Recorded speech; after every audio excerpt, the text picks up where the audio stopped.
Hi, Lao Yu Gong here again to talk about shoulder and the Jing in the shoulder posture in the Cheng Man Ching form. Because Cheng Man Ching has a little different variation that is actually really important, especially when you start doing Da Lu using the shoulder, which is the attack and defense of the corners. So I wanted to go into that a little bit today. Now, when you usually do shoulder in Professor Cheng Man Ching's form, this hand points toward basically right under the bicep to the elbow. Now this hand, forward hand, is actually a ward off downwards. So it just doesn't hang and it's not stiff. It's internally rounded and structured. See that? So it's actually, if I was to do ward off on this side, it's actually a ward off. So I call it a downward facing ward off. And it's like a spring that is structured. So it's like a bow and arrow. If my arm is the bow and I pull the string, see that? If I pull the string, the bow flexes. So the arm is a lot like a bow. So when my hand is here,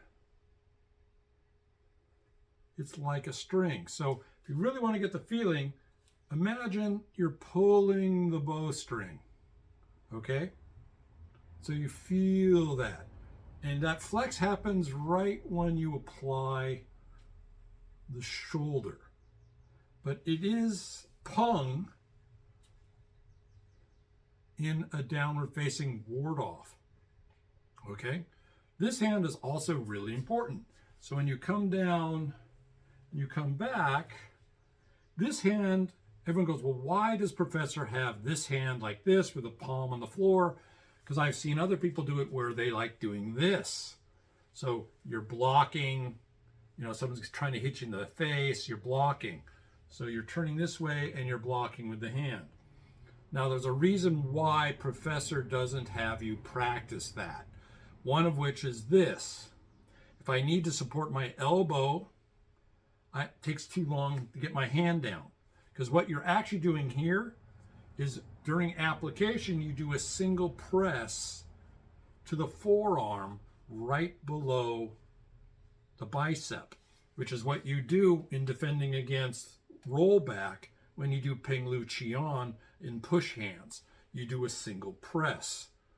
So in application, you can quickly do a single press.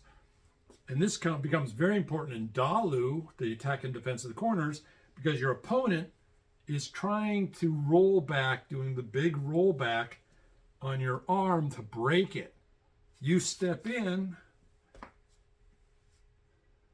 to do shoulder against their midline. So this single press keeps your arm from being broken in Da Lu, okay?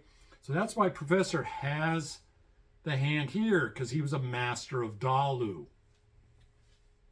Okay? So do you see that? If your hand's here and they get your arm into rollback, you then have to quickly put it down. The other thing is, in Da Lu, when the other person does lightning palm toward your face, you have to bring your hand up and do raise arms, come back, and then you do the big rollback in Da Lu. If your arm is already here, your structure is locked. See how my structure is locked? So if I'm already here and I try to bring it up, my whole shoulder's locked. I cannot rotate it. It's very hard. Okay? But if I'm here, it's very easy. Here, it's very hard. I have to loosen and change my arm. You don't have time when you're in a fight to change your posture because you are stuck.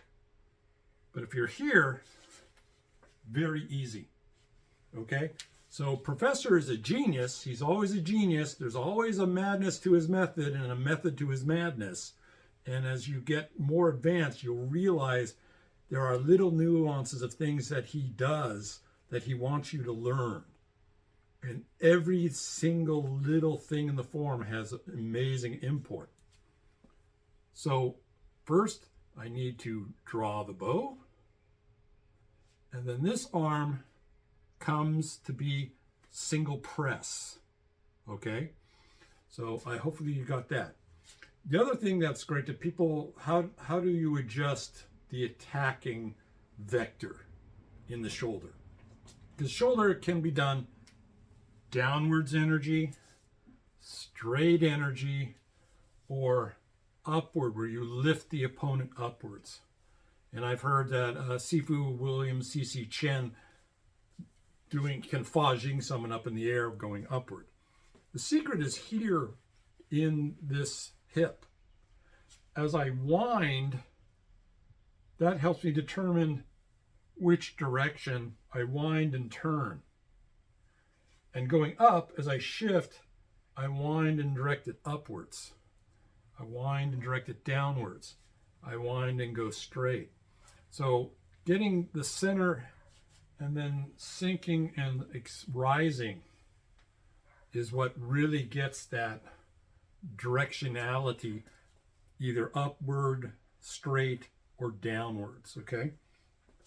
So when it comes to applying, and let's talk about applying against Xizhang Ba, most people, and I've seen this online, there's a whole argument with the new Yangers, and one of the students he was doing threw himself to do the shoulder. So he's just throwing himself doing the shoulder. And of course, everyone rightfully, especially in the Cheng Man Ching tradition, starts laughing at him. Because if we were doing push hands and you throw yourself at me to do the shoulder, you're going flying across the room into a wall. I'm telling you. You don't throw your weight ever with that much momentum towards someone who has any skill in Tai Chi Chuan, because they're just going to make you go flying.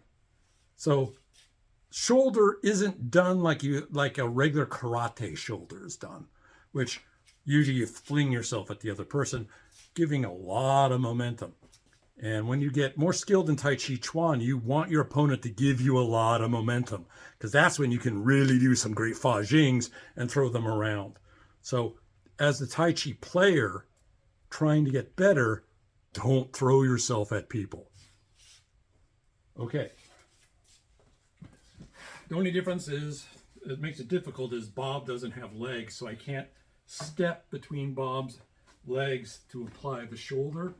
So I'm going to have to step around, but you'll get the idea. So anyway, it's a lot like you're doing a fa jing, doing double press, but now you're pressing. I step in and I fa jing through the arm. Let me change Bob a little. So I step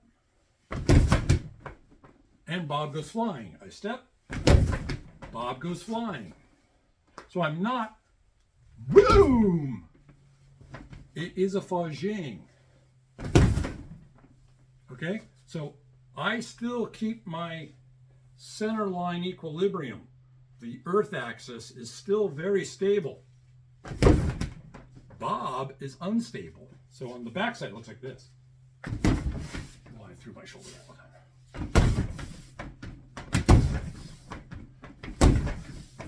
Okay.